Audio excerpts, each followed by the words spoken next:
जी, Ramakrishna mission. हाँ, राधे। राधे राधे महाराज जी। महाराज जी, जैसे मैं आपको देख रहा हूँ, क्या इसी प्रकार राधा कृष्ण को भी देखा जा सकता? देखा, हमारे आचार्य महापुरुष जन कहते हैं, इन्हीं नयनन सब सुख देखें, अपनो जन्म सुफल करे लिखें। कोई भी बात प्रमाणित होना चाहिए। जिस समय आप निरंतर नाम का रटन करके ये स्थिति प्राप्त कर लेंगे जो देवर्षि नारद जी ने कहा है, तदर्पिता अखिलाचारिता तद विस्मरणेन परम व्याकुलते थे। समस्त आचरण भगवत समर्पित, और एक सेकंड के लिए भी भूलने पर ऐसा लगे जैसे प्राण निकल गए। तद विस्मरणेन परम व्याकुल, जैसे मछली को बाहर निकालो तो जल के लिए वो तड़प तड़प कर प्राण त्याग देती है। त्रिभुवन की राजलक्ष्मी देने पर भी जो आधे पल के लिए प्रभु का विस्मरण ना होने दे, ऐसा महाभागवत निरंतर भगवदाकार स्थिति में जब वो विराग्नि का अनुभव करता है तो सारा का सारा अहम और मम मल ये भस्म हो जाता है। भगवान सामने ही है, पर हमारे नेत्रों में दो पर्दे चढ़े हुए हैं, एक अहमता ममता, ये जग में दुखदाई। ये जगत स्वरूप दिखा रहा है अहम और मम, इन दोनों का समर्पण हो जाए तो इन्हीं नेत्रों से वही वो हैं। सर्वम खलमिदम ब्रह्मनेना नास्ति किंचन, चिद चिद लक्षणम सर्वम राधा कृष्णमयम जगत। इसी जगत में ये दृश्य हट जाएगा और राधा कृष्ण स्वरूप, जैसे हम स्वप्न देह में जब होते हैं स्वप्न में, तो स्थूल जगत का भान नहीं होता और वहां कुछ होता नहीं पर दिखता है ना, ऐसे ही जागृत में प्रभु के सिवा कुछ नहीं है पर हमें दिखता है ना, ये माया का खेल है। और प्रभु का दिखना भक्ति की तन्मयता। हम नहीं कह रहे, भगवान कपिल देव जी श्रीमद् भागवत में कह रहे हैं, जो मेरा अनन्य आश्रय लेकर निरंतर मेरा भजन करता है वो मेरा दर्शन ही नहीं, मेरे से वार्तालाप करता है। मेरी मुस्कान, मेरी चितवन उसको अपार सुख पहुंचाती है और वो मेरे संग खेलता है। हमारी वाणी जी में लिखा है, छिन छिन बिहरत संग। दर्शन तो बहुत छोटी बात हो गई प्रेमी जनों के लिए। छिन छिन बिहरत संग, छिन छिन निरखत प्रेम भरी, छिन जस कहत अभंग, यह जो कृपा हरिवंश की।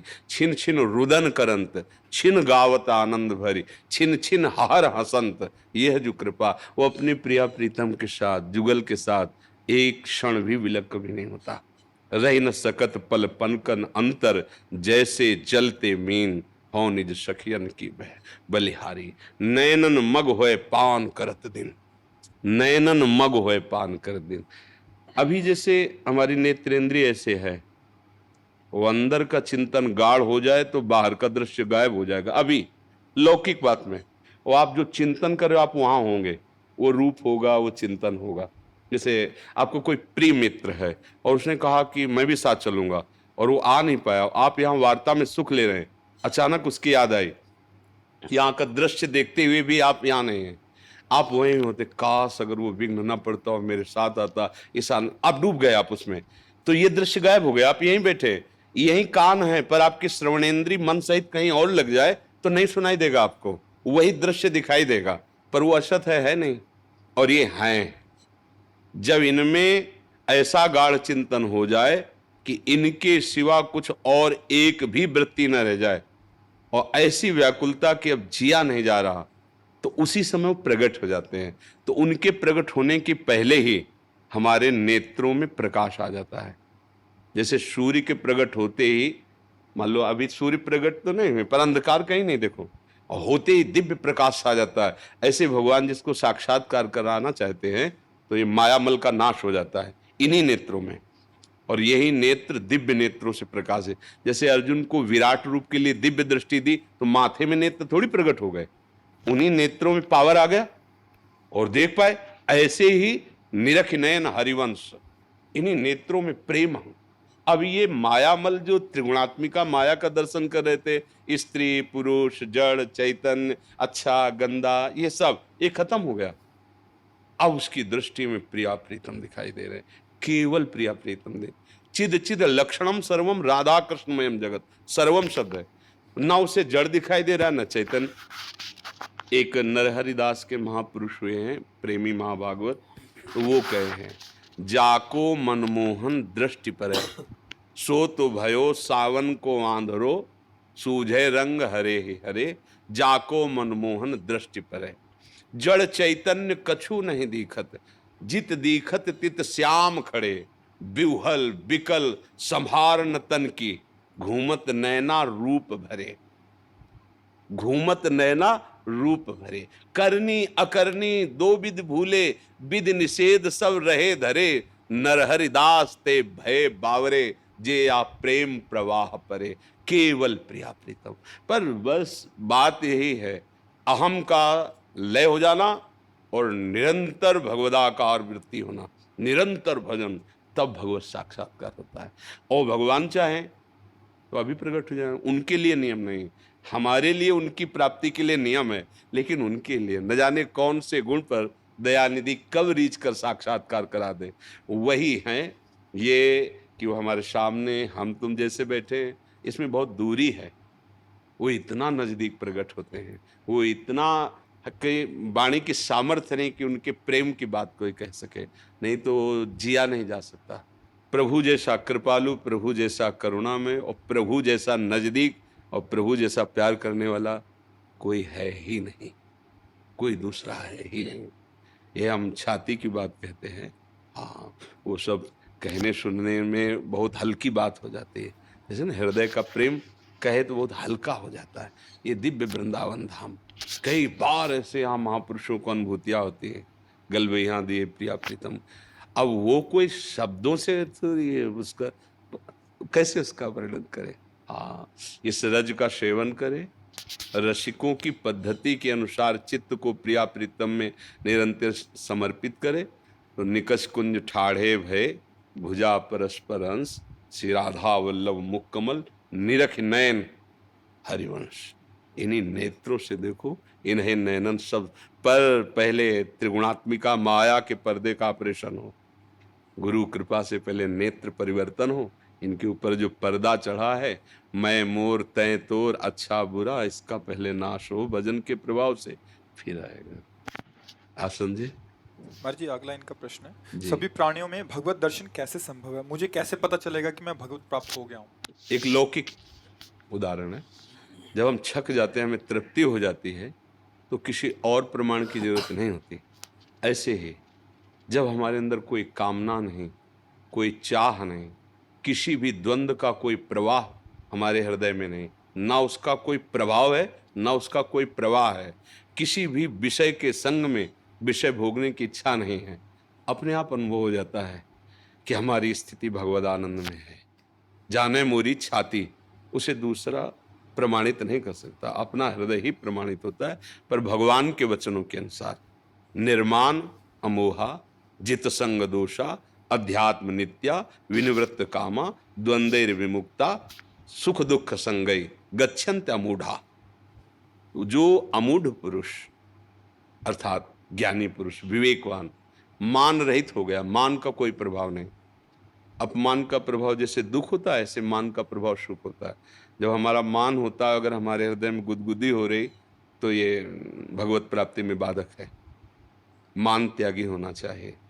सबहि मान पद आप अमानी, जैसे महाप्रभु चैतन्य देव कहते हैं, अमानिना स्वयं और मान देनो, दूसरों को मान देने वाला, स्वयं मान रहित। तो पहला लक्षण भगवत प्राप्त महापुरुष का होता है, उसे मान का तनिक भी प्रभाव सुख नहीं प्रदान कर पाता। तो सीधे आ गया कि अपमान का उसे दुख नहीं होता, मतलब मान अपमान में सम है। अमोहा, उसे कोई मोहित नहीं कर सकता। कोई कंचन, कामिनी, नाना प्रकार के पद, प्रतिष्ठा, भोग सामग्री, अमोहा, उसे कहीं भ्रम नहीं हो सकता। मोह भ्रम का भी नाम, अज्ञान का भी नाम है कि इसमें सुख है। प्रभु के सिवा त्रिभुवन में किंचन मात्र कहीं सुख बुद्धि नहीं होती। निर्माण अमोहा, वो मोह रहित होता है किसी से। जित संग दोषा, चाहे कोई पास में बिल्कुल सब विषय सामग्री रख दे, लेकिन उसके अंदर भोग की इच्छा नहीं होगी। जब श्री महामुनि सुखदेव जी को भगवत तत्व का बोध हुआ, तो हृदय कहता है कि प्रमाण तो कोई दे कि यही स्थिति है, तो वो तो ब्रह्म प्राप्त महापुरुष ही कहे। तो अपने पिता भगवान व्यासदेव जी के पास गए, क्योंकि साक्षात ब्रह्मरूप भगवान के अवतार श्री कृष्ण द्वैपायन भगवान व्यासदेव जी। कहा कि हमें जो बोध हुआ है ये तत्वबोध है। उन्होंने देखा और कहा, परम ज्ञानी श्री विदेहराज जनक जी मिथिला में विराजमान है, आप उनके पास जाकर प्रश्न करें, वो आपको उत्तर दे दें। गए, जनक जी को सूचना मिली, दिगंबर, कोई शरीर में वस्त्र नहीं, 16 वर्ष की अवस्था, श्याम शरीर, कमल नेत्र, साक्षात भगवान श्री सुखदेव जी परमानंद में डूबे हुए। प्रथम द्वार पे ही जनक जी ने आदेश किया, रोक दिया जाए। एक एक शब्द शास्त्र के प्रमाण उसमें भगवत प्राप्त महापुरुष के रोक दिया गया। बोले 7 दिन तक कोई उत्तर नहीं और अंदर प्रवेश न करने दिया जाए। इतने बड़े महापुरुष, कोई आदर नहीं, कोई सत्कार नहीं। रोज पूछते, आज सुखदेव जी के मुखारविंद पर कोई, बोले महाराज बिल्कुल ना अंदर से ना बाहर से, बिल्कुल शांत है। ठीक है, प्रणाम करके महल में ले जाओ। महल में ले गए। अब वो तो दिगंबर ही रहते थे। 9 युवतियों को सेवा में लगाया, जो सुंदरता से, प्रवीणता से, सब आप स्नान कराना, भोजन पवाना, रात दिन, 7 दिन 7 रात्रि, कोई हलचल। उनका भगवान न मुखारविंद में न हृदय में। जैसे गेट के बाहर थे अकेले, वैसे ही महलों में युवतियों के विसंग में। अब आगे बढ़ो, लेके आ जाओ। बस जनक जी खड़े हुए, कहा जो आपको तत्वबोध प्राप्त हुआ है वही वास्तविक बोध है। ना मान, देखो मान का कोई अगर प्रभाव होता तो इतना तो आ जाता ना। 5 दिन हो गए, 7 दिन हो गए, उत्तर तो दो ना, मिलेंगे कि नहीं, एक गुस्सा ना आ जाए। कुछ भी नहीं, ये भगवत प्राप्त महापुरुष का। अब जब 7 दिन 7 रात्रि समाज 9 युवतियों का, तो संग दोष मन में या तन में कुछ भी तो हरकत होनी चाहिए। शांत, क्योंकि वो ब्रह्म के सिवा किसी और को नहीं देख रहे। अगर स्त्री देखेंगे तो हलचल हो सकती है, लेकिन ब्रह्म देख रहे हैं तो भी हलचल किस बात की। भगवान इस रूप में, जैसे देवताओं ने और दैत्यों ने दोनों ने मोहिनी रूप देखा, लेकिन देवताओं को पता हरि है इसलिए कोई मोहित नहीं हुआ, और दैत्यों ने नहीं समझ पाए हरि है तो मोहित हो गए। तो जब हमारे अंदर किसी भी अपमान और मान का प्रभाव न हो, कहीं भी भ्रम मोह ये ना हो कि ये सुख है, जित संग दोषा, कोई भी संग आपको प्राप्त हो जाए और आपके हृदय में दोष न पैदा हो, चाहे वस्तु, व्यक्ति, स्थान, बहिर्मुख, दुराचारी, पापी, कोई भी संग में हो, लेकिन हमारे अंदर किसी भी तरह का रोष, घृणा, नफरत या ममता, कोई भी दोष प्रकट न हो, जो जल में कमल का फूल रहे। और अध्यात्म नित्य अपने आत्मस्वरूप में स्थित है। आत्मस्वरूप में स्थित का लक्षण स्थूल, सूक्ष्म, कारण, तीनों से विलग अपने को अनुभव। इन तीनों में हमारा कोई भी आसक्ति राग नहीं। अध्यात्म नित्या विनिवृत्त कामा, आप अध्यात्म में स्थित है, इसका लक्षण है कि कोई भी कामना नहीं होगी, क्योंकि कामना शरीर को लेकर होती, स्वरूप को लेकर के नहीं होती। और कोई भी द्वंद आपको स्पर्श नहीं, द्वंद्व विमुक्ता, मान अपमान, निंदा स्तुति, लाभ हानि, सुख दुख, जन्म मृत्यु, ये द्वंद्व आपको। और सुख दुख संगई, कोई सुख दुख का प्रभाव नहीं, क्योंकि ब्रह्मभूता प्रसन्नात्मा न सोचत न कांक्षत। ये स्थिति भगवत प्राप्त महापुरुष की होती है, जिसके हृदय में भगवदानंद की स्फूर्ति होती है। अब उसके हृदय में कोई भी स्फुरणा नहीं होती प्रभु के सिवा, न सोचति न कांक्षति, प्रसन्नात्मा, हर समय अखंड प्रसन्नता रहती है, जिसे विज्ञानानंद घन अखंडानंद प्रेमानंद नामों से संबोधित किया जाता है। वही परमात्मा सुख है। आप प्रभु समझे, इसमें कोई संशय? मीनू अरोड़ा जी।